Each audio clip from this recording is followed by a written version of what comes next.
se sem čudlík nastěhuje, ať to tady mají hezký. Tady dělám hvězdičku, ta je hezká.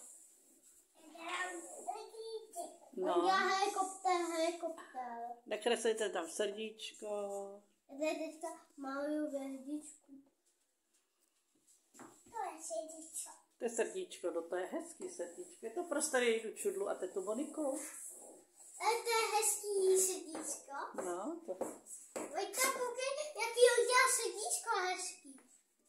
Já mám srdíčko. Koukej.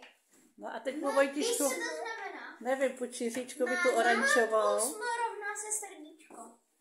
Jako Monika a Milan, jo. Ty vole, ukaž. To musíme čudličkovi s Monikou detailně. No, Detaily. Detailně. Jiříčku, chceš si vybarvit to sluníčko? Oranžovou? Jen to trvá. Máš tuhle, jo? No. Já chci oranžovou.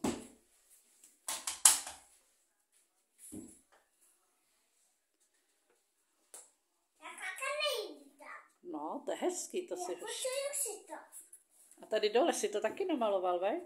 Tady to dole, to si taky namaloval, veď? Jo. No to je moc hezký, to je fakt hezký. Já mám taky hezký výtvor. No všichni to máte moc hezký. No, já to mám nejlepší. No. A ne, Jiříček to má nejlepší. Ten to má největší a má to krásně vidět. Jo. A já to mám taky krásně vidět. No jasně, všichni to máte hezký. Já neumím jako takhle dělat. Takže já to dělám jako ze trojúhelníku. Jo. H plus H. Ne, R plus R rovná se srdíčko. To je kdo? Ríša a Radka. Jo. Vojti, ty jsi samá láska, koukám.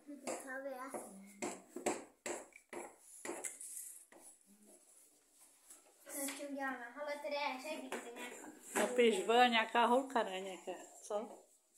Vojto, V plus nějaká holka, ne? No.